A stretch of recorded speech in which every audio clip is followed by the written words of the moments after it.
I don't think that's the right question, because I know people who've gotten it and they weren't sick. It's more so seeing our friends and family sick, really sick with the virus, because a lot of my friends have gotten it and it was like, they lost a taste of smell, or they found out they had it by chance.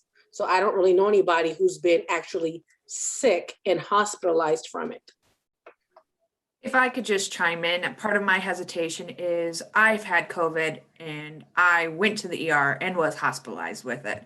So I am doing okay. I don't have any of the symptoms. My symptoms were a little bit differently. I didn't have breathing issues, but I had full body hives and rashes and, a severe allergic reaction, if you will. So I'm hesitant because I don't want to get the vaccine and have any little resemblance of that occurring, since my reaction is not the typical reaction.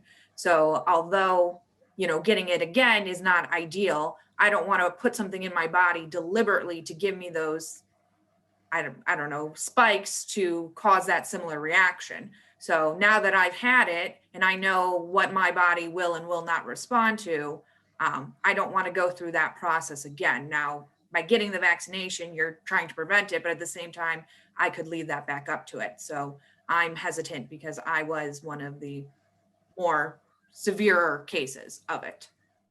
Who do you trust the most to give you accurate information on the vaccine? I don't trust any one place the most. I would want a variety of primary sources, experts on the subject, but I think what I trust the most is time, and we don't have the time. I don't want to be the guinea pig. I want like a solid, honestly, I want like a solid decade to have gone before me. I can get you one person right now.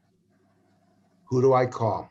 Or what do I call? I'd want to talk to a scientist that's working in mRNA technology, because it's a different vaccine than has been produced in the past, and that's why it was rapid. But I do want to know the exact science behind it and why it can be developed so rapidly. Tiffany, I can get one person into the Zoom call right now. Who should I call? I would definitely go with a scientist as well. Because? Mainly because, they are the one who formulated everything, so they can give the most accurate information. Ariel, who should I call? A scientist and not a doctor. Why? To understand what's going to happen after people get the vaccine and it fades away and their antibodies fade. What's next? Why are we vaccinating millions of people when we don't know what's next after that? Is there a booster shot? Is there an oral pill for it? It's not so much long-term for the vaccine, it's long-term for life. Mika, who do I call? I can put one person on the phone with you. Who do I call? Nobody. You don't have to call nobody for me. Mm-mm. Because? I don't trust. I don't trust. And then I'm like the young lady who said it's got to be more than just one. It's like people that tell you everything. Right now, we like the rogues or mavericks of the world who is thinking with our own head and not want to go with everybody else. So of course they're going to tell us anything to try to get us to go through this. No, I don't want anybody to tell me anything. If anything, you can show me data or stats or facts. I don't want to hear anything from anybody. Why is being able to fly? Why is being able to attend concerts and various events? Why does that matter so much to you? Can I get three of you to explain it? Jackie from New York. I feel like the only break that I get from my day-to-day and work is traveling, right? So typically I have something planned a year in advance just to look forward to. So right when the pandemic hit, I had a trip planned and everything's on hold and I can't go anywhere. And that's how I blow off steam. So as much as, it's fine to stay home and be safe, I'd like to be able to get back to that. Somebody else, why is it that being able to fly and travel and attend events, why is that your number one reason? I need to get two more of you. I just want freedom all the way around. Freedom to choose to do what you want to do. Tiffany, tell me why. That was really one of the first reasons why I was like, oh, I have to get it, because there is no way you're telling me I cannot travel somewhere. That is how I escape my husband, how I escape my kids, how I escape life. And so I was like, no, I have to get it. Two more of you. Why is the travel and the events and that, why is that most likely to encourage you? Two more of you. I think freedom is just really important for all of us here. And why does it matter to you? We all want to have the freedom to make our own choices and do what we want to do or go where we want to go and experience life. So that's important. Who are you going to trust more? The medical profession or the pharmacist? You're going to trust a doctor more or a pharmacist more? Raise your hands if you'll trust a doctor more.